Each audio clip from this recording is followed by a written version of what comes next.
अस्सलाम वालेकुम। Welcome to my channel voice over Payam Nasha. I hope कि आप खुश होंगे।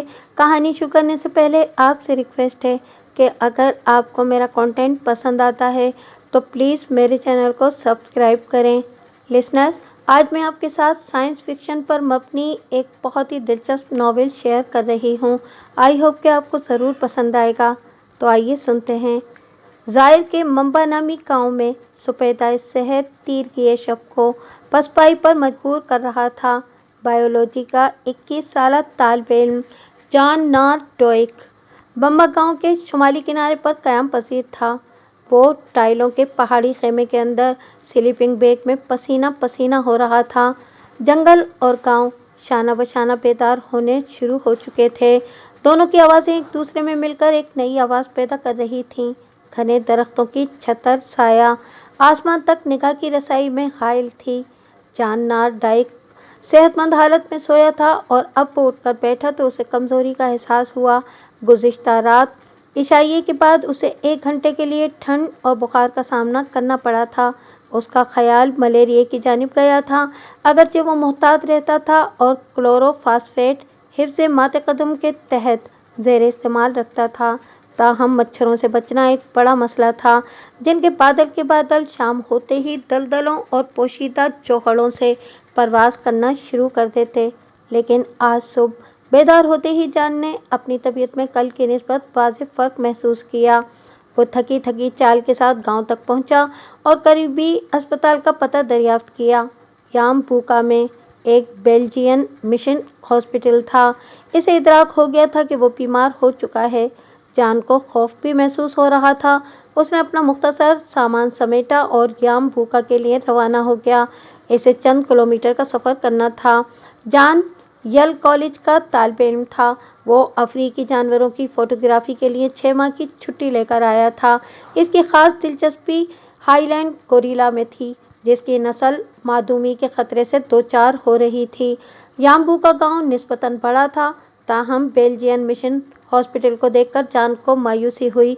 इमारत अधजले कोयले जैसी ईंटों के चंद कमरों पर मुश्तमिल थी, जिसकी हालत ज़ार मुकम्मल मरम्मत का तकाजा कर रही थी। जान को वहाँ इलेक्ट्रिक सप्लाई के आसार भी दिखाई न दिए। बहरहाल, न होने से कुछ होना गनीमत था। वो भी दूसरे मरीजों के साथ शामिल हो गया। नंबर आने पर एक बेल्जियन डॉक्टर ने उसे देखा। डॉक्टर को टूटी फूटी अंग्रेजी आती थी। उसने तेजी से मुआयना किया और मलेरिया का ऐलान कर दिया। मलेरिया की तवक्को जॉन को पहले से ही थी। डॉक्टर ने एक इंजेक्शन लगाकर उसे रुखसत कर दिया। साथ ही हिदायत कर दी कि बेहतरीन नजर न आए तो वो कल फिर आ जाए। तशखीस और तज्ज़िये के बाद उसे ट्रीटमेंट रूम में भेज दिया गया। जान खुश था कि अगले चंद रोज़ उसके बेहतर गुजरे। वो यामबूका में ही रहा और बर्ड्स कबाइल की तस्वीर कशी में मगन रहा। तीसरे रोज़ जॉन ने अपने असल सफ़र की तैयारी फिर से शुरू कर दी। उसकी मंजिल दरियाए ज़ाहिर का दहाना था। अचानक उसकी तबीयत तेज़ी से ख़राब होना शुरू हुई। सबसे पहले सर दर्द शुरू हुआ। दर्द में गैर मुतवक्किल शिद्दत थी। इसके बाद सर्दी लगी, फिर बुखार, उल्टियाँ और पेचिश। इसे खतरे का एहसास हुआ, ताहम जॉन ने उम्मीद का दामन थामे रखा। कांपते हुए खेमा समेटा और गिरता पड़ता मिशन अस्पताल तक पहुंचा। अस्पताल के कंपाउंड में उसने फिर क्या की। इस मर्तबा उसे खून की उल्टी हुई और वह ज़मीं बोस हो गया। 1 घंटे बाद किसी कमरे में जॉन की आंख खुली। वहां इस जैसे 2 मरीज और थे। जायजा लेने वाला वही डॉक्टर था। मर्ज की शिद्दत और नोयत देखकर वो बौखला गया था। उसने मरीज के अंदर 2 नई अलामतें देखीं। आंखों में जरियाने खून की झलक थी। मरीज के सीने पर एक सुर्खी माइल लकीर भी दिखाई दे रही थी। डॉक्टर समझ गया कि उसका वास्ता किसी अजनबी मर्ज से पड़ने वाला है। आलम परेशानी में हिफ्ज़ मातक़दम के तौर पर उसने क्लोरोफेनिकोल भी शामिल कर दी। यह कदम डॉक्टर ने टाइफाइड फीवर के लिए उठाया था। मंबा रीजन का डिस्ट्रिक्ट हेल्थ कमिश्नर डॉक्टर लोगासा खिड़की से बाहर दरियाए ज़ाहिर की चमकती आबी लकीर को घूर रहा था, जो सुबह की रोशनी में झिलमिला रही थी। गहरी सांस लेकर वो दोबारा मिशन अस्पताल से मौसूल होने वाले मुरासले की जानिब मुतवज्जा हुआ। जॉन नॉर डॉइक नामी अमरीकी तालिब इल्म हलाक हो चुका था। साथ ही दरियाए एबोला पर खेतीबाड़ी करने वाला एक किसान भी जान की तरह जिंदगी की बाजी हार गया था।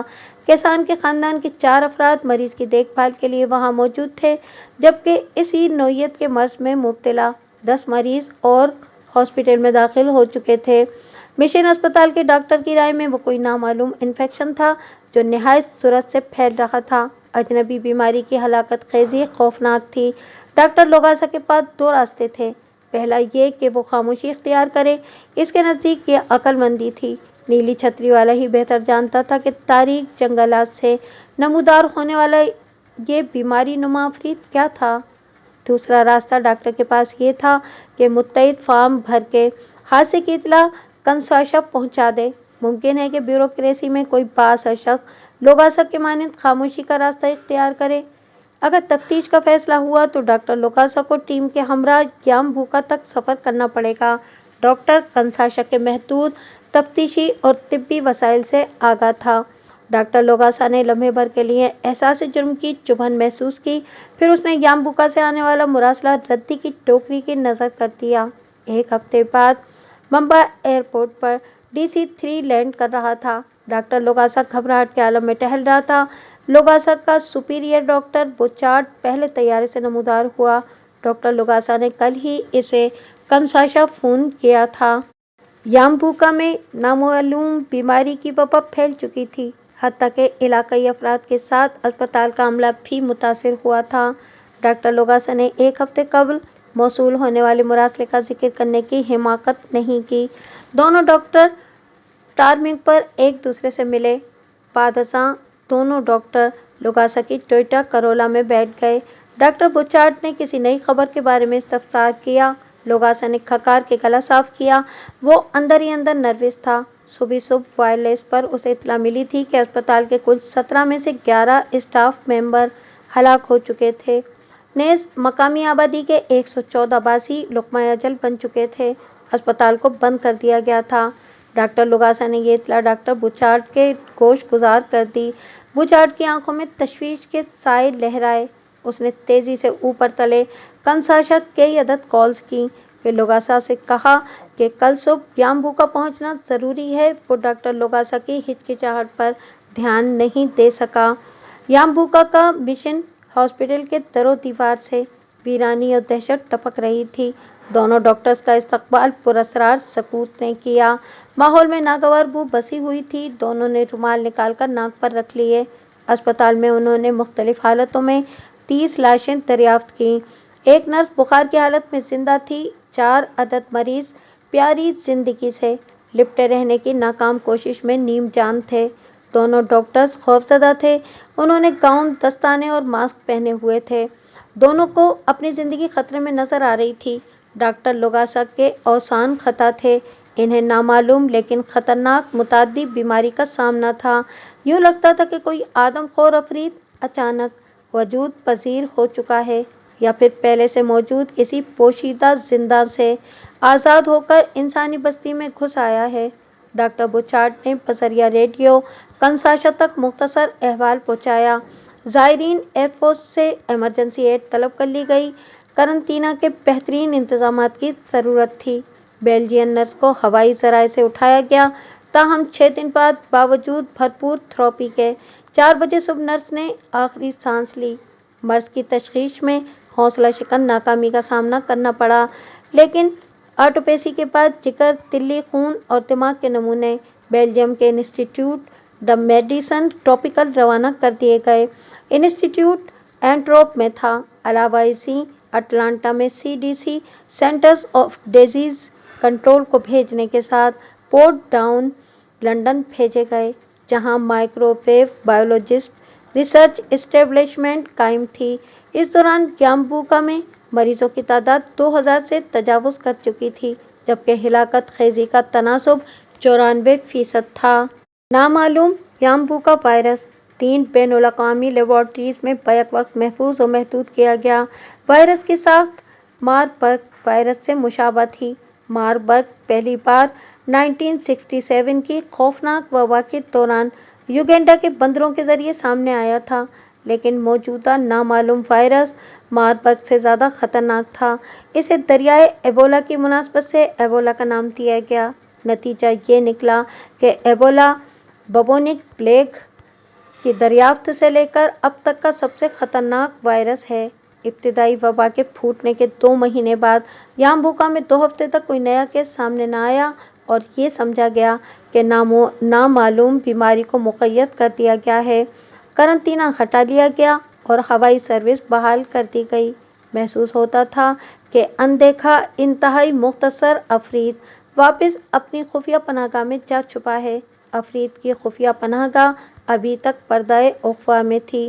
CDC USA کی پروفیشنل ٹیم افریقہ پہنچ چکی تھی۔ CDC نے قبل ازیں لاسا فیور کو قابو کرنے میں اہم کردار ادا کیا تھا۔ ٹیم ایبولا کی پناہ گاہ کی تلاش میں تندہی سے جٹ گئی۔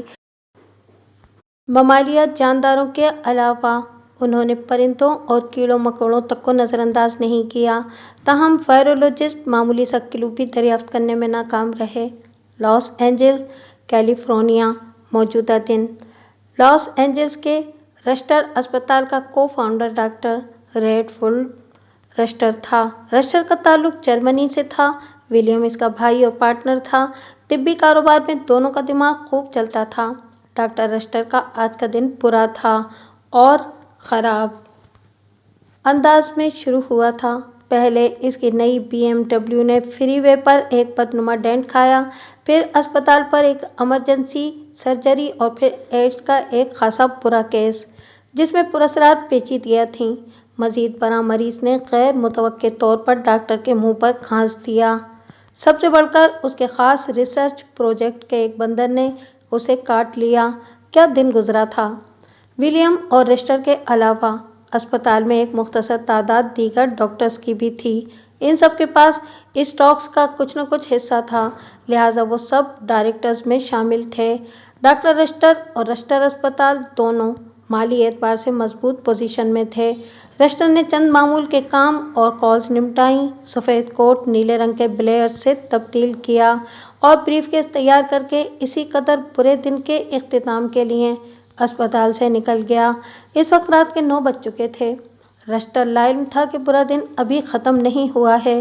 وہ خیالوں میں گم گیرج کی جانب جا رہا تھا جہاں 2 اجنبی آڑ میں اس کے منتظر تھے۔ دونوں نے گہرے رنگ کا بزنس سوٹ پہن زیب تن کیا ہوا تھا۔ دونوں رشٹر کے عقب میں ایک قدم دور تھے اور ڈاکٹر اب بھی بے خبر تھا۔ اپنی کار کے قریب پہنچ کر رشٹر نے دبے قدموں کی آہٹ محسوس کی، ساتھ ہی اس کے بدن میں سنسنی کی لہر دوڑی۔ اس نے خود پر قابو پایا اور دروازہ کھول کر کار میں بیٹھ گیا۔ اس نے ایک نگاہ ڈالی، دونوں کے مہذب لباس دیکھ کر اس کا ہراس کم ہو گیا۔ دونوں افراد میں دراز قامت کا ایک ہاتھ مستقل طور پر فطری انداز میں ایک زاویے پر مڑا ہوا تھا۔ رشٹر نے اندازہ لگایا کہ اس کا ہاتھ کسی بیماری یا حادثے کے باعث ناکارہ ہو چکا ہے۔ رشٹر نے انہیں نظر انداز کرتے ہوئے دروازہ بند کرنے کی کوشش کی، تاہم دوسرے آدمی نے یہ کوشش ناکام بنا دی۔ ڈاکٹر چونکا۔ ڈاکٹر، میں کچھ معلوم کر سکتا ہوں؟ اس کا لہجہ شائستگی کا حامل تھا۔ ضرور۔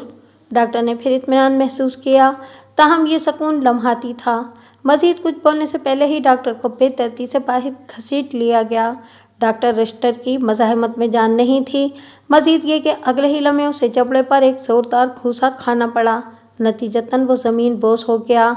ایک اجنبی اٹھائی گیری کے ہاتھ اس کا پرس تلاش کر رہے تھے۔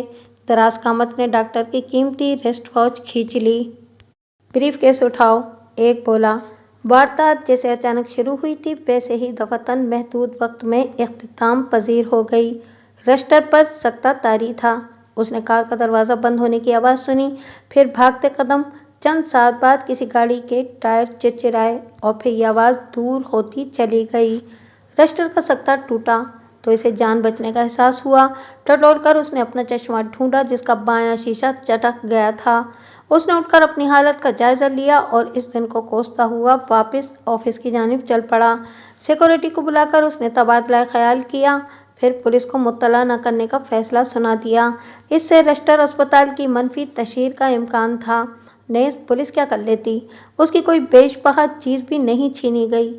میٹنگ برخاست کر کے اس نے گھر فون کر کے صورتحال بتائی، بیوی کو اطمینان دلایا، پھر چہرے کا جائزہ لینے کے لیے لیبارٹری کی جانب چل پڑا۔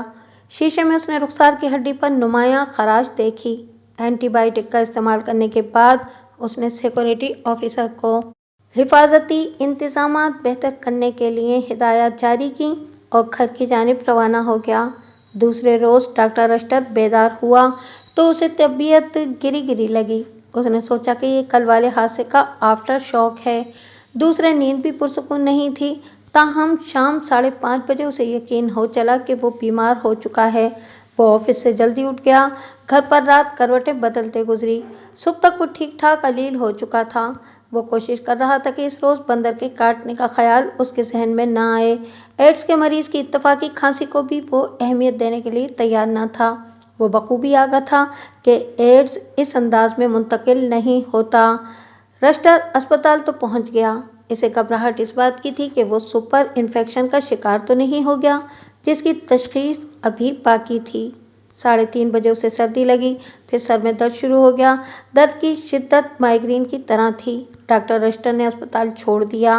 घर तक पहुंचने में उसे खासी दुश्वारी का सामना करना पड़ा। उसकी बीवी उसकी नावक्त आमद से ज्यादा उसकी हालत देखकर बौखला गई। रस्टर का रंग सर्द पड़ गया था, आंखों के किनारे सुर्ख हो रहे थे। बीवी ने इसे फिलहाल बिस्तर तक पहुंचाया। 8 बजे तक सर का दर्द नाकाबिले बर्दाश्त हो चुका था। डॉक्टर को परकोडीन लेनी पड़ी। 9 बजे रात पेट में तशन्नुज की कैफियत शुरू हो गई और फिर डायरिया। उसकी बीवी ने डॉक्टर न्यूरी को फ़ोन करना चाहा। डॉक्टर न्यूरी रस्टर अस्पताल में डॉक्टर ऑफ मेडिसन था, ताहम रस्टर ने उसे रोक दिया।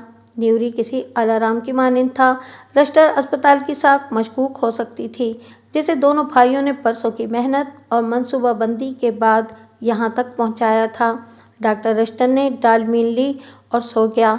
4 बजे उसकी आंख खुल गई। वो खुद को घसीटता हुआ वॉशरूम तक पहुंचा और ब्लड की उल्टी कर दी। उसकी बीवी हवास बाख्ता हो चुकी थी। उसने फौरन एम्बुलेंस मंगवाकर उसे रस्टर अस्पताल रवाना किया।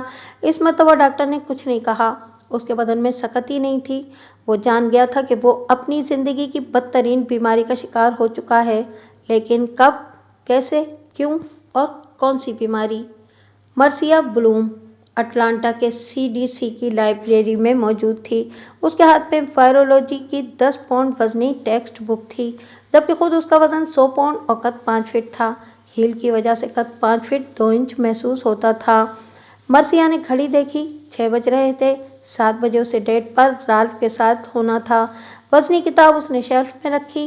वापस बैठकर उसने टांगे सीधी करके एक भरपूर अंगड़ाई ली और जिस्म ढीला छोड़ दिया। आज सुबह 4 बजे के बजाय 2 मील ही दौड़ सकी थी। सुबह की 4 मील की दौड़ उसका मामूल था। 2 मिनट आराम करके वो उठ खड़ी हुई। दिन की रोशनी बाहर कम होती जा रही थी। मर्सिया का ऑफिस लाइब्रेरी के ऊपर वाले फ्लोर पर था। ऑफिस क्या, डरबनुमा कमरा था। सीडीसी में जगह के लिए मुकाबला सख्त था। ताहम बावजूद इसके मर्सिया सीडीसी की अहमियत और काबिल-ए-रश्क कामयाबियों से आगाह थी। सीडीसी की काबिल कदर खिदमात अमेरिका के अलावा बैरून मुल्क भी मारूफ थीं। सीडीसी की तारीख और कामयाबियां ही मर्सिया के लिए मुहर्रिक बनी थीं और बोस्टन से पेडियाट्रिक के बाद उसने सीडीसी के लिए अप्लाई कर दिया था। मर्सिया को एपिडेमियोलॉजी इंटेलिजेंस सर्विस EIS के लिए कबूल कर लिया गया। EIS तिब्बी सुराग रसां के मानिंद था। क्रिसमस से कबल उसे चंद माह पर मुश्तमिल तारुफी कोर्स कराया गया। अगरचे मर्सिया बलूम ने हमेशा ही मुतासिरकुन कारकर्दगी का मुजाहरा किया था, ताहम वो महसूस कर रही थी कि बतौर तिब्बी सुराग रसां किसी हकीकी इमरजेंसी से निपटने के लिए वो मुकम्मल तौर पर मुसल्लह नहीं है। ये काफ़ी बड़ी छलांग साबित होगी अगर उसे क्लासरूम से बराह रास्त फील्ड में किसी असाइनमेंट पर भेज दिया जाता। सवाल अगर का नहीं था। आज नहीं तो कल ऐसा होना ही था, लेकिन सवाल था कब। तरबियत के इख्तिताम पर उसकी दरख्वास्त पर वायरोलॉजी डिपार्टमेंट की स्पेशल पैथोजेनिक्स ब्रांच में भेज दिया गया। वो मर्सिया की पहली तरजीह थी। चूंकि वो क्लास में अव्वल थी, इसलिए उसकी दरख्वास्त को पजीराई बख्शी गई। वायरोलॉजी का पस मंज़र महदूद होने के बायस मर्सिया ज़्यादा वक्त लाइब्रेरी में गुजारती थी। राल्फ एक कामयाब आई स्पेशलिस्ट था। कई माह गुजरने के बाद भी मर्सिया मुकम्मल तौर पर राजर की बेवफाई को भुला न पाई थी। राल्फ की संगत उसे सुकून बख्शती थी। हालांकि दोनों की उम्रों में 22 साल का फ़र्क था। वो 31 वर्ष और राल्फ 53 साल का था। वो डेट पर मर्सिया को थिएटर, कंसर्ट या डिनर पर ले जाता। इससे आगे बढ़ने की राल्फ ने कोई कोशिश नहीं की थी और मर्सिया मुतमईन थी। رالف کی رفاقت میں اسے بہت سکون ملتا تھا، اگرچہ فریقین میں رومانوی پہلو بظاہر مفقود تھا، تاہم آج کی ملاقات مختلف نوعیت کی تھی۔ آج رالف نے پہلی مرتبہ اسے اپنے گھر مدعو کیا تھا اور بتا دیا تھا کہ وہاں وہ دونوں تنہا نہیں ہوں گے، وہاں چنیدہ افراد کی ایک پارٹی ہے۔ وہ آفس سے نکل کر گھر پہنچی۔ بیشتر افراد CDC کے آس پاس ہی رہتے تھے۔ تیار ہونے میں اس نے زیادہ وقت نہیں لیا، اسے ضرورت بھی نہیں تھی۔ وہ عام لباس میں بھی ہیرے کی طرح دمکنے لگتی تھی، تاہم اس روز پارٹی کے باعث مرثیہ نے قدرے اہتمام کیا تھا۔ رالف کی قیامت گاہ تک پہنچنے کے لیے 5 منٹ کی ڈرائیو کافی تھی۔ رالف ایک شاندار گھر میں مقیم تھا۔ مکان نے خاصا بڑا قطعہ اراضی گھیرا ہوا تھا۔ رالف نے ہی دروازہ کھولا۔ اس نے گرم جوشی سے مرثیہ کا استقبال کیا اور جلد آنے کا شکریہ کیا۔ اس نے قیمتی ضیافت کا لباس زیب تن کیا ہوا تھا۔ کیا میرا لباس مناسب ہے؟ وہ سوال کر بیٹھی۔ بہت زیادہ مناسب ہے۔ مرثیہ نے سر کو جنبش دی اور دھیمے سے مسکرا دی۔ مرثیہ رالف کے ہمراہ وسیع گھر کا جائزہ لے کر واپس لیونگ روم میں آ گئی، جہاں ایک طرف بار کاؤنٹر بنا ہوا تھا۔ کمرے میں ایک بڑی سی ٹیبل موجود تھی جو تقریباً 1 درجن افراد کے لیے کافی تھی۔ بار کاؤنٹر پر ایک ملازم موجود تھا۔ مرثیہ نے وسیع کچن بھی دیکھ لیا تھا، جہاں چند افراد مصروف کار تھے۔ تمام آرائش، آسائش اور لگژری اسٹائل کو دیکھ کر مرثیہ کو کچھ حیرت ہوئی تھی۔ رالف نے مرثیہ سے میزبان کا رول ادا کرنے کی خواہش کا اظہار کیا، جسے قدرے ہچکچاہٹ کے بعد اس نے قبول کر لیا۔ یہاں وہ پہلی مرتبہ آئی تھی۔ اس سے پیشتر وہ محض 4-5 مرتبہ ہی رالف کے ساتھ باہر گئی تھی۔ اطلاعی گھنٹی گنگنائی۔ مہمانوں کی آمد شروع ہو گئی تھی۔ مرثیہ نے پیش قدمی کی اور اپنا رول ادا کرنا شروع کر دیا۔ تمام مہمانوں کے قیمتی لباس اور بیگمات کے بیش بہا زیورات نے مرثیہ کو مرعوب کر دیا تھا۔ وہ سوچ رہی تھی کہ یہ ڈاکٹر ہیں یا کاروباری لوگ۔ تقریباً تمام مہمان گرامی لیونگ روم میں موجود تھے۔ سبھی نے جام تھامے ہوئے تھے۔ کافی دیر سے اطلاعی گھنٹی کی موسیقی نشر نہیں ہوئی تھی۔ مرثیہ کو خیال آیا کہ شاید تمام مدعوین آ چکے ہیں۔ عین اسی وقت اطلاعی گھنٹی گنگنا اٹھی۔ مرثیہ کو رالف کہیں نظر نہیں آیا۔ اس نے اٹھ کر دروازہ کھولا اور حیرت زدہ رہ گئی۔ وہ اس کا باس ڈاکٹر نورس تھا۔ ہیلو ڈاکٹر مرثیہ، وہ خوش دلی سے بولا اور آگے بڑھ گیا۔ ڈاکٹر نورس نے ظاہر نہیں ہونے دیا، لیکن مرثیہ نے اس کی صحت چمکدار آنکھوں میں ہلکا سا اضطراب دیکھا۔ خود مرثیہ واضح طور پر نروس تھی۔ اسے توقع نہیں تھی کہ CDC سے بھی کوئی تشریف آوری ہوگی۔ ڈاکٹر نورس وائرولوجی ڈپارٹمنٹ کا ہیڈ تھا۔ مہمانوں کی آمد کا سلسلہ ختم ہو چکا تھا۔ مرثیہ داخلی دروازے کے قریب سے ہٹ کر بار کی سمت چلی گئی۔ وائٹ وائن کا جام بنوا کر وہ مہمانوں میں گھل مل گئی۔ دیگر خواتین کے میک اپ، لباس اور زیورات میں امارت کی بھرپور نمائش تھی، تاہم مرثیہ کے قدرتی حسن کے سامنے دولت کا مظاہرہ گہنا گیا تھا۔ اس نے کئی خواتین کی آنکھوں میں حسد کی واضح جھلک دیکھی۔ رالف نے ڈنر کا اعلان کیا تو مرثیہ کی جان چھوٹی۔ ڈائننگ ٹیبل پر پہنچنے سے قبل ہی مرثیہ کو اندازہ ہو گیا تھا کہ وہاں مدعو ڈاکٹر حضرات اٹلانٹا کے طبی شعبے کے جینیس ہیں، تاہم دولت کی نمائش اسے ہضم نہیں ہو رہی تھی۔ محض 3 افراد اس نمائش سے الگ نظر آ رہے تھے: ڈاکٹر نورس، ڈاکٹر ٹیڈ اور خود مرثیہ بلوم۔ گفتگو نے پیشہ ورانہ رخ اختیار کر لیا تھا۔ مرثیہ کو دفعتاً اپنے شانے پر کسی کا ہاتھ محسوس ہوا۔ مرثیہ نے گردن گھمائی۔ وہ ایک ویٹرس تھی۔ کیا بات ہے؟ آپ کے لیے کال ہے۔ ویٹرس نے سرگوشی کی۔ مرثیہ معذرت طلب کر کے اٹھ گئی۔ اس نے سنسنی محسوس کی۔ رات کو یہاں اس وقت ایسا پہلے کبھی نہیں ہوا تھا، کیونکہ اس کی ڈیوٹی آن کال تھی، لہٰذا وہ ذمہ داری کے تحت CDC میں رالف کے گھر کا نمبر چھوڑ آئی تھی، یعنی کال CDC کی تھی۔ صرف ڈپارٹمنٹ کو ہی پتا تھا کہ مرثیہ اس وقت کہاں ہے۔ ڈاکٹر مرثیہ؟ CDC آپریٹر نے سوال کیا۔ یس۔ کال ڈیوٹی آفیسر کو منتقل کر دی گئی۔ مبارک ہو ڈاکٹر، آفیسر کی آواز آئی۔ مرثیہ کا دل دھڑکا۔ کیلیفورنیا کے اسٹیٹ ایپیڈیمیولوجسٹ کی کال موصول ہوئی ہے۔ ڈیوٹی افسر نے بات آگے بڑھائی۔ انہیں CDC سینٹر کی مدد درکار ہے۔ کس سلسلے میں؟ مرثیہ کی دھڑکنیں اب ناہموار تھیں۔ وہاں رشٹر اسپتال نامی کوئی نجی اسپتال ہے۔ وہاں کوئی وبائی مرض ظاہر ہوا ہے اور یہ خطرناک معلوم ہوتا ہے۔ وبائی صورتحال کا خدشہ ہے۔ ہم نے تمہارے لیے ڈیلٹا فلائٹ میں ریزرویشن کرا دی ہے۔ تمہیں ٹراپک ہوٹل میں قیام کرنا ہے۔ فلائٹ رات 1:10 پر روانہ ہوگی۔ Good luck. ड्यूटी ऑफिसर ने फोन रख दिया। ट्रॉपिक होटल से निपटने के बाद वो पहली फुर्सत में रेस्टर अस्पताल रवाना हो गई। स्टीयरिंग पर उसके हाथ पसीज रहे थे। रेस्टर अस्पताल कई मंजिला एक मॉडर्न अस्पताल था। पार्किंग में चंद गाड़ियां दिखाई दे रही थीं। मर्सिया अपना ब्रीफकेस लेकर उतर गई। एक दिन तो उसे मैदान में आना था, लेकिन इस अंदाज में अजीब मजाक़-खेज़ सूरत हाल थी। गैर मुतवक्के तौर पर बहुत मुख्तसर नोटिस पर उसे वहां आना पड़ा था। इसके ब्रीफकेस में इब्तिदाई कोर्स के क्लास नोट्स थे, एक नोटपैड और पेंसिल, वायरोलॉजी पर एक छोटी टेक्स्ट बुक, लिपस्टिक और च्युइंगम पैकेट। बहरहाल वो अस्पताल में दाखिल हो गई। इंफॉर्मेशन बूथ खाली था, ताहम वो इमरजेंसी रूम तक पहुंच गई, जहां कुछ सरगर्मी नजर आ रही थी। मर्सिया ने ऑन कॉल डॉक्टर को अपने बारे में बताया। ओह ग्रेट, डॉक्टर के हलक से पुरजोश आवाज़ बरामद हुई। बहुत खुशी हुई आपके पहुंचने पर। डॉक्टर न्यूरी रात गए से आपका इंतजार कर रहे हैं। वो डॉक्टर न्यूरी को बुलाने चला गया। मर्सिया बेख्याली में पेपर क्लिप्स घुमाने लगी।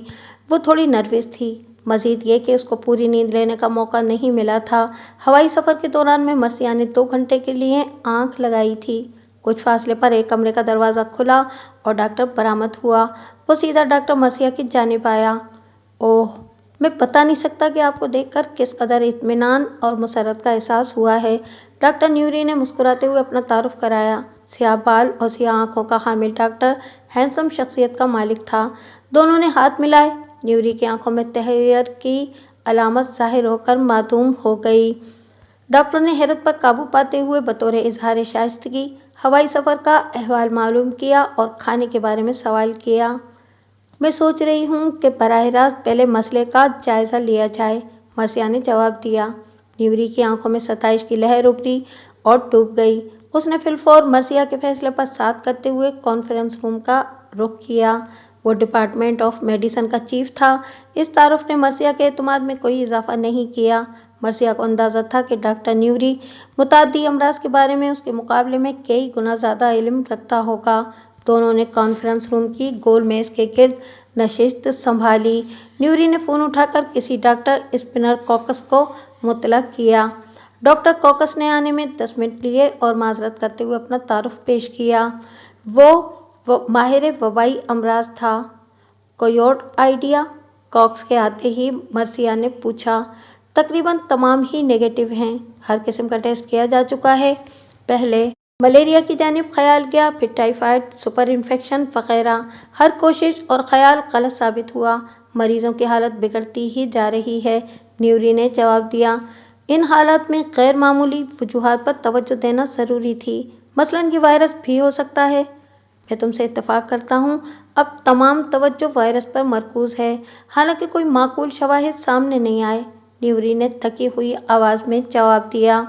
डॉक्टर रस्टर को हॉस्पिटलाइज हुए कितने दिन गुजर गए हैं? आज 5वां दिन है। मुझे मरीज को देखना है। मर्सिया खड़ी हो गई, नोटबुक बंद करके ब्रीफकेस में रख ली। न्यूरी फौरन तैयार हो गया। मर्सिया उसकी रहनुमाई में आगे बढ़ रही थी। अस्पताल की शान, कालीन, डेकोरेशन मुतासिर कुन था। वो एलिवेटर के जरिए 5वीं मंजिल पर पहुंचे। मर्सिया को अंदाज़ा हो चला था कि ये कोई ख़तरनाक वायरल मर्ज है और बग़ैर हिफाजती इंतज़ाम के किसी मरीज़ का सामना कैसे करेगी वो। दोनों नर्सेज स्टेशन पर पहुंच गए। न्यूरी ने बताया कि सातों मरीज 5वीं मंजिल पर रखे गए हैं और हर मुमकिन एहतियाती तदाबीर इख्तियार की गई हैं ताकि मर्ज को फैलने से रोका जा सके। हर मरीज को अलग रखा गया है। उसने 7 अदद चार्ट्स मर्सिया के हवाले किए। मर्सिया ने सबसे पहले रिश्टर का चार्ट देखा। अव्वल मर्सिया ने वाइटल साइन देखे। रिश्टर का फिशार खून गिरता जा रहा था और दर्जा हरारत बढ़ता जा रहा था। ये अच्छी अलामत नहीं थी। मर्सिया ने तेजी से चार्ट के सफ़ात पर नज़र दौड़ाई। तफसील वो बाद में ही देख सकती थी। उसने हिस्ट्री पर निगाह मारी और चौंक पड़ी। डॉक्टर रिश्टर माहिरीन अमराज चश्म के कन्वेंशन में नैरोबी गया था। मर्सिया ने तवज्जो से पढ़ना शुरू किया। मर्ज की अलामतें ज़ाहिर होने से सिर्फ 1 हफ्ता कबल उसने सान डियागो की कॉन्फ्रेंस में शिरकत की थी। ये कॉन्फ्रेंस भी अमराज चश्म से मुतालिक थी। अस्पताल में दाखिल होने से 2 दिन कबल मखसूस नस्ल के एक बंदर ने उसे काटा था। मरीज के सफ़ेद खुलियों की तादाद बहुत कम हो गई थी। जिगर और गुर्दे भी दुरुस्त काम नहीं कर रहे थे। मर्सिया को यकीन हो चला कि मरीज नामालूम वायरल बीमारी का शिकार है। उसने चार्ट वापस रख दिया। रेडी?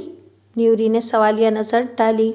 मर्सिया को इल्म था कि ऐसे मरीज के करीब हिफाजती इकदामात के बगैर जाना खुद को भी खतरे में डालने वाली बात थी। उसने सर हिलाकर आमादगी जाहिर की। मरीज को देखना नागुज़ीर था। तुम लोगों ने 7 मरीजों को अलग अलग रखा है, अच्छी बात है।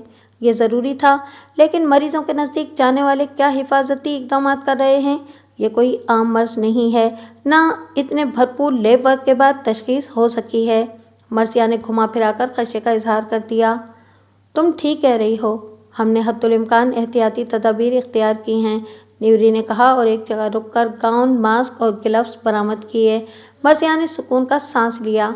कुछ देर बाद दोनों मास्क वगैरह के साथ रिश्टर के आइसोलेटेड कमरे में दाखिल हुए। ग्लव्स रबर के बने हुए थे, दीगर अशिया भी साथ थीं। ये लोग बुलंद पाया प्रोफेशनल हैं, मर्सिया ने सोचा। उन्होंने बरवक्त खतरे का एहसास कर लिया था। बहरहाल उसका दिल अब भी कह रहा था कि खुद को प्लास्टिक के बुलबुले में छुपा लो। कोई नामालूम चीज़ उसे हिरासा कर रही थी। मरीज को मशीनों और टर्मिनल्स ने घेर रखा था। वो एक कनोपी के नीचे लेटा हुआ था। ड्रिप्स लगी हुई थीं, कई किस्म की ट्यूब्स उसके जिस्म में दाखिल थीं। चेहरा सफ़ेद राख के मानिंद हो गया था। आंखें हलकों में उतर गई थीं। जिल्द ने हड्डियों को छोड़ दिया था। चेहरे के दाएं जानिब जख्म का निशान था। मर्सिया का दम घुटने लगा। वो डॉक्टर तो थी ही। उसे बासूरत इदराक हो गया कि वो मरीज का नहीं बल्कि मौत का चेहरा देख रही है। मर्सिया की समझ में नहीं आया कि वो क्या करे। न्यूरी उसके करीबी मुतजस्सिस अंदाज में झुका हुआ था। क्या कैनोपी की मौजूदगी में मरीज से बात हो सकती है? बिलाखिर उसने सवाल किया। जवाब असबात में मिला। तुम कैसा महसूस कर रहे हो? अल्फाज लबों से निकलते ही मर्सिया को एहसास हो गया कि वो एक अहमकाना सवाल कर चुकी है। बहरहाल रस्टर के पपोटे फड़फड़ाए। आंखों की सफ़ेदी में जरियाने खून की अलामत मौजूद थी। नॉट गुड, मरीज ने जवाब दिया। जवाब बमुश्किल मर्सिया की समात तक पहुंचा। 1 माह कबल तुम अफ्रीका गए थे? वो मजीद आगे की जानिब झुक गई। 6 हफ्ते कबल, मरीज ने जवाब दिया। वहाँ तुमने किसी जानवर को हैंडल किया था? नहीं, मरीज ने रुककर जवाब दिया। वहाँ तुमने किसी मरीज का इलाज किया था? रस्टर ने बोलने के बजाय नफी में सर हिलाया। यहाँ अमेरिका में रस्टर अस्पताल की तजुर्बागाह में जिस बंदर ने रस्टर को काटा था उसके बारे में वो पहले ही न्यूरी से मालूमात हासिल कर चुकी थी। मर्सिया सीधी खड़ी हो गई। न्यूरी की जानिब देखकर उसने सवालिया नजरों से रस्टर के चेहरे के जख्म के बारे में दरियाफ्त किया। मर्ज का शिकार होने से 2 दिन कबल वो पार्किंग में रहसनी का शिकार हुआ था, न्यूरी ने बताया। मर्सिया चंद लम्हे खामोश रही। मैं देख चुकी हूँ, चलना चाहिए, वो बोली। दोनों बाहर आ गए। वो बंदर कहाँ है? करंटीना में, न्यूरी ने कहा। उसके तमाम टेस्ट हो चुके हैं, वो कतई सेहतमंद है। मर्सिया ने गहरी सांस ली और कहा, मुझे तमाम चार्ट्स की स्टडी करनी पड़ेगी। उसने इरादा जाहिर किया और रस्टर की आंखों के बारे में सोचने लगी। अगरचे वायरल हेमरेज फीवर उनका था, लेकिन उसकी हलाकत खेजी में कोई शुबा न था। इस किस्म के बेशतर अमराज अफ्रीका से ही आए थे। इसकी अलामत रस्टर की आंखों में आया थी। मर्सिया ने न्यूरी से VHF का जिक्र किया। VHF को हम काउंट कर चुके हैं। दर हकीकत VHF की वजह से ही हमने CDC से रब्ता किया था। फिलहाल मेरी तजवीज़ है कि आप लोग आइसोलेटेड एरिया को जनरल अस्पताल एरिया से कतई अलहदा कर दें, मर्सिया ने तजवीज़ दी। कम से कम लोग इंतहाई ज़रूरी तकाजे के तहत मरीजों से मिलें, जब तक हमें ये न मालूम हो जाए कि मर्ज की हकीकत क्या है और ये क्यों कर एक से दूसरे में मुंतकिल हो रहा है।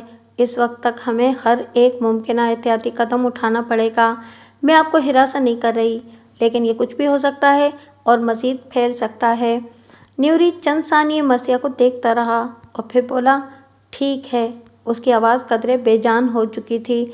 मर्सिया ने उसे ये नहीं बताया कि रस्टर के बचने का इम्कान 0 है। मर्सिया एक छोटे से कमरे में तमाम चार्ट्स का यकसोई से मुतालिया कर रही थी। मामूली और बज़ाहिर गैर अहम बात को भी वो नज़रअंदाज नहीं कर सकती थी।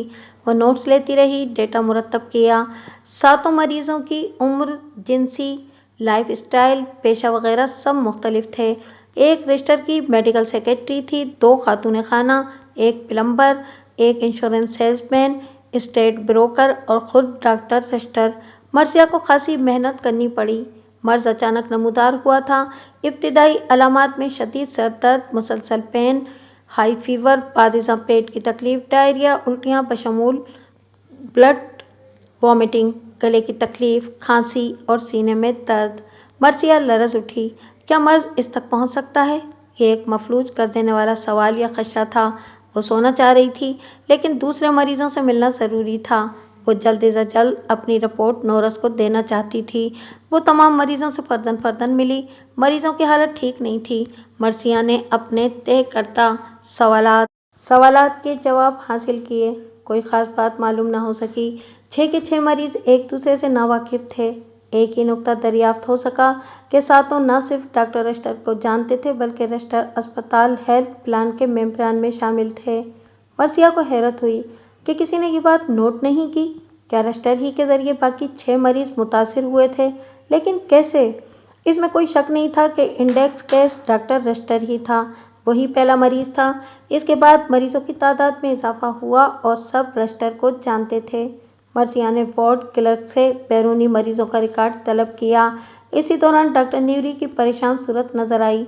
मुझे खदशा है कि एक और मरीज का इजाफा हो गया है। वो यहीं अस्पताल में लैब टेक्नीशियन है। क्या इसे आइसोलेट कर दिया गया है? हम 5वीं मंजिल के ऊपर एक अलहदा आइसोलेशन विंग आरास्ता कर रहे हैं। सबको वहीं रखा जाएगा। जितनी जल्दी हो सके बेहतर है, मर्सिया ने कहा। ख्याल रखें कि तमाम गैर अहम लैब वर्क मुअत्तल कर दिए जाएं। ठीक है। क्या तुम टेक्नीशियन को देखोगी? हाँ, मैं देखती हूँ। टेक्नीशियन को एक इमरजेंसी कमरे में रखा गया था, जिसके बाहर डू नॉट एंटर की तख्ती लगी हुई थी। मर्सिया ज़रूरी तैयारी के साथ मरीज से मिली। उसका नाम एलन था। इस वक्त उसकी हालत इतनी ख़राब नहीं थी, लिहाजा मर्सिया को बातचीत करने में आसानी रही। ताहम इस मुलाकात का कोई ख़ास नतीजा नहीं निकला। मर्सिया इसे तसल्ली देकर बाहर आ गई। उसकी छठी हिस्स चिल्ला रही थी कि किसी खौफनाक वबा का आगाज़ होने जा रहा है। बेहतर था कि अब नोरस को रिपोर्ट कर दी जाए। मर्सिया ने फ़ोन पर इससे राब्ता किया। तुम्हारा पहला फील्ड असाइनमेंट कैसा जा रहा है? नोरस ने इस्तफसार किया। तवक्कुआत से ज़्यादा ख़राब, मर्सिया ने जवाब दिया। मर्सिया ने तमाम तफसीलात जुज़ियात के साथ गोश गुजार कर दी। परेशान मत हो, नोरस ने बोलना शुरू किया। मर्सिया ने महसूस किया कि नोरस 2 अलामतों में ख़ास दिलचस्पी ले रहा है। अव्वल ब्लड की वॉमिटिंग, दोयम खूनी डायरिया। आंखों में जरियाने खून की अलामतों के बारे में भी वो सवालात कर रहा था। जब मर्सिया ने इसे बताया कि रस्टर ने अमराज़ चश्म की कॉन्फ्रेंस में शिरकत के लिए अफ्रीका का सफ़र किया था। माई गॉड, नोरस की आवाज़ बुलंद हो गई। तुम जानती हो कि क्या कह रही हो? अगर ये अफ्रीका से आने वाला वायरस हैम्बर्ग फीवर नहीं है तो लासा फीवर है। ओह गॉड, इसके अलावा 2 ही इम्कानात हैं, मारबर्ग वायरस या एबोला। मर्सिया लरज उठी। बंदर कहाँ है? करंटीना में। मर्सिया ने अपनी आवाज़ में कपकपाहट महसूस की।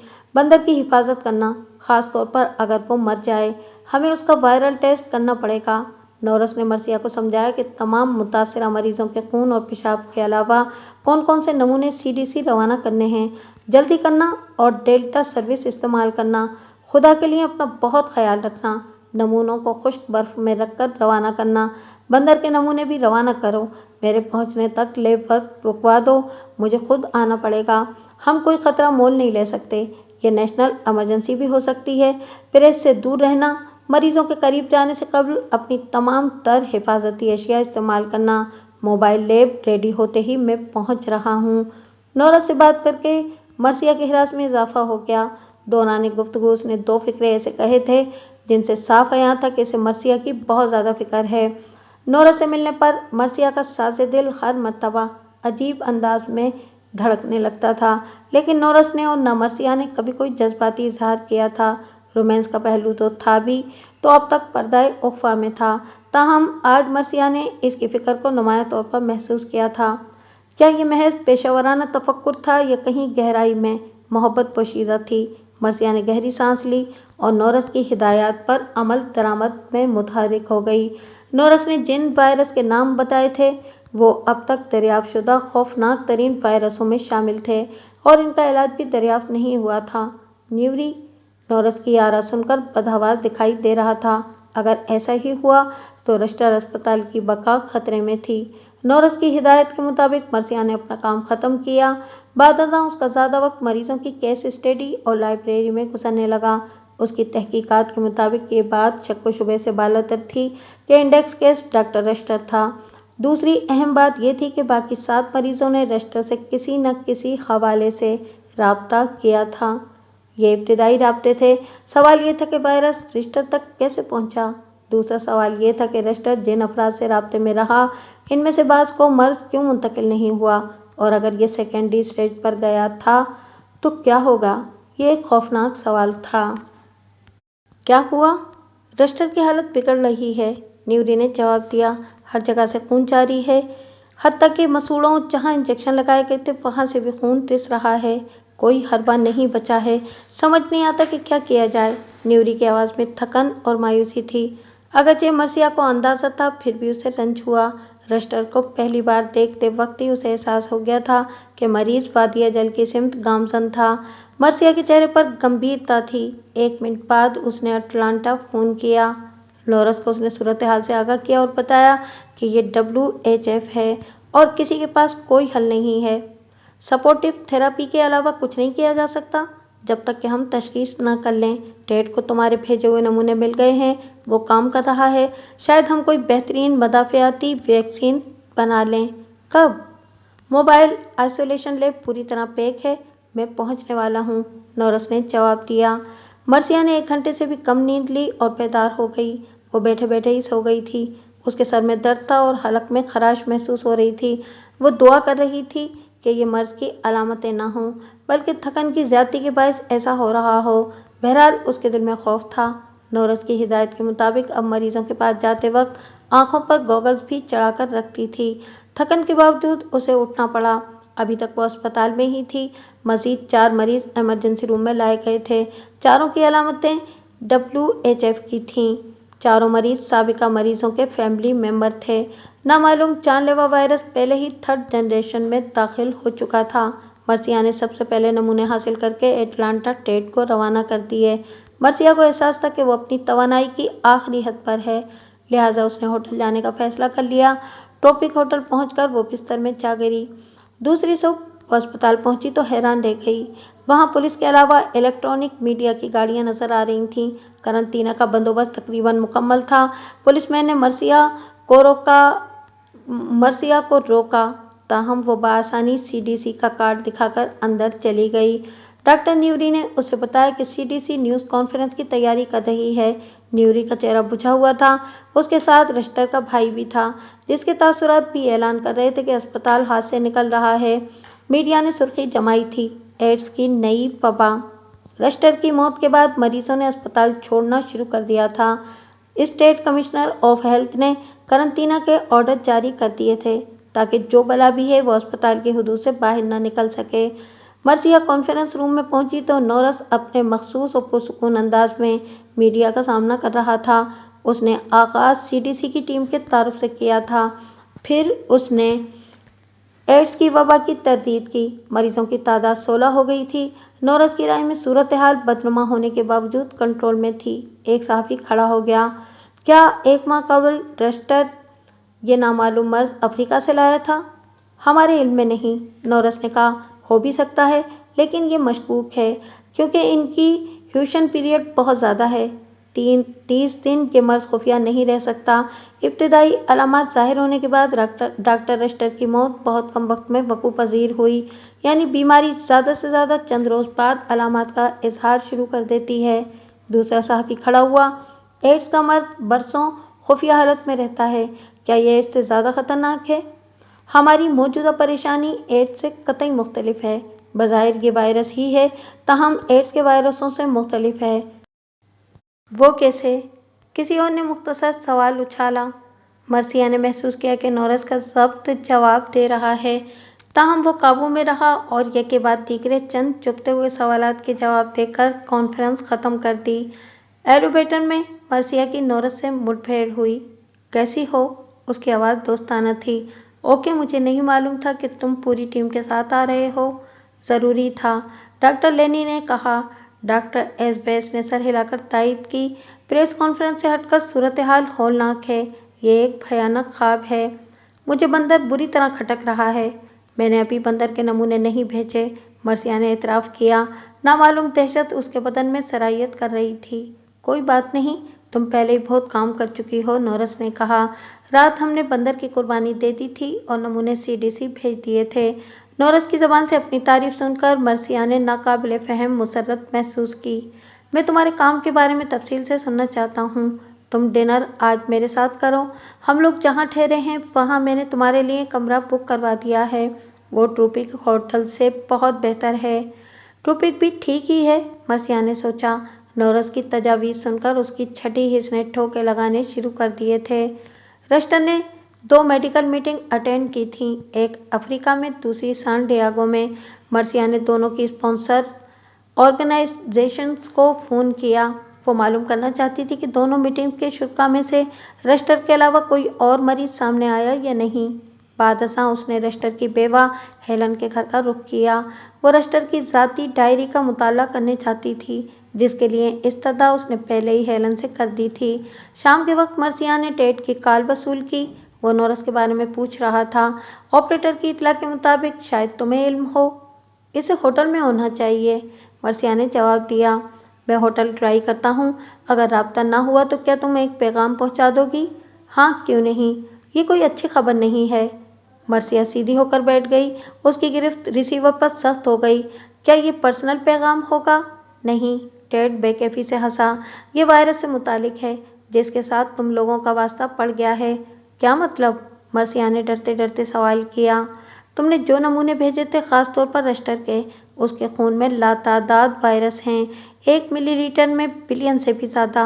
मर्सिया के रोंगटे खड़े हो गए। क्या है ये? उसकी आवाज़ सरगोशी में ढल गई। टेड, टेड, क्या है ये? मालूम नहीं, जवाब आया। क्या रस्टर जिंदा है? वो गुज़िश्ता शब। मर्सिया जवाब मुकम्मल न कर सकी। ओह टेड, क्या तुम्हें यकीन है? कैसी बातें कर रही हो? टेड ने शिकवा किया। मर्सिया को भी अपने बेतुके सवाल का एहसास हुआ। इसका मतलब है कि वो बोली, अब तक मोहलक तरीन वायरस मंजर आम पर आ गया है। यकीनन, टेड ने इत्तफाक किया। मसला ये कि हम इसके बारे में बहुत कम जानते हैं। महज अफ्रीका में इस वायरस की चंद वबाओं का जिक्र मिलता है। ये कतई अजनबी है, खुफिया और लाइलाज। आखिर ये लॉस एंजल्स में क्यों का नमूदार हुआ? डॉक्टर रीलैंड के नज़दीक बंदर जिम्मेदार है। शायद इसका अंदाज़ा ठीक हो। बंदर ही माजी में हेमरेजिक फीवर के जिम्मेदार थे। जर्मनी में मारबर्ग वायरस भी बंदर के जरिए फैला था। मारबर्ग इससे मुशाबहत रखता है। बंदर के नमूने तुम तक पहुंचने वाले हैं। रिजल्ट के बारे में मुझे ज़रूर बताना, मर्सिया ने दरख्वास्त की। ज़रूर, टेड ने हामी भरी और फिर फ़ोन बंद करने से पहले कहा, अपना ख्याल रखना। मर्सिया नोरस को ढूंढने लगी। इसी असना में एक टेक्नीशियन से मुठभेड़ हो गई, जिसने बताया कि चंद डॉक्टर पैथोलॉजी में हैं, 2 अमवात और हो गई हैं। कुछ डॉक्टर इमरजेंसी में हैं और वहाँ नए मरीज आए हैं। डॉक्टर नोरस होटल रवाना हो चुके हैं। मर्सिया ने उसे बताया कि उन्हें किस अफरीत का सामना है और हिदायत की कि ये बुरी खबर दूसरों तक पहुँचा दी जाए। बकौले नोरस, ब्यूले हिल्टन ट्रॉपिक होटल के मुकाबले में बदरजा बेहतर और पुरआसाइश था और ये रिस्टर अस्पताल से नज़दीक तर था। मर्सिया हेलमैन के अकब में 8वीं मंजिल के कॉरिडोर में अपने कमरे की तरफ जा रही थी, अगरचे उसे ये सब गैर ज़रूरी लग रहा था। मर्सिया ने कमरे में पहुंचकर बेलमैन को डॉलर पकड़ाकर रुखसत किया। अगर नोरस दोबारा न कहता तो शायद वो ट्रॉपिक में ही क़याम करती, लेकिन टेड से बात करने के चंद घंटे बाद नोरस ने मर्सिया को फ़ोन किया था। मर्सिया ने इसे वायरस के बारे में मुत्तला कर दिया था, ताहम इसे महसूस हुआ कि नोरस ज़हनी तौर पर इस खबर के लिए तैयार था। अब वो ब्यूरे हिल्टन में मौजूद थी। नोरस ने ही बताया था कि उसका कमरा नंबर 805 है। नोरस की ख्वाहिश थी कि 7:30 बजे मर्सिया उसके कमरे में उसके साथ डिनर करे, अगर उसे जहमत ना हो तो। नोरस का कमरा भी 8वीं मंजिल पर था। नोरस ने मर्सिया के नोट्स और तहकीकात में दिलचस्पी जाहिर की थी। मर्सिया ने ज़रूरी तैयारी की। नोटबुक और कागजात लेकर वो नोरस के कमरे तक पहुंच गई। वो एक अजीब, नाकाबिले बयान कैफियत का शिकार थी। वो खड़ी सोचती रही। बिलाखिर 1 मिनट बाद उसने दस्तक दी। नोरस शायद इंतज़ार ही कर रहा था। उसने दरवाज़ा खोलकर खुशामदीद कहा और फिर वापस फ़ोन की तरफ चला गया। मर्सिया ने अंदाज़ा लगाया कि वो टेड से बात कर रहा था। बात मुकम्मल करके उसने कहा, आज के रोज़ जो सबसे बेहतरीन चीज़ मैंने देखी है वो तुम हो। नोरस ने कहा, مرثیہ کی چھٹی فٹ ہو کے لگانے لگی۔ اسے احساس تھا کہ آج نورس کے ساتھ ایک غیر متوقع ملاقات کا سامنا ہے۔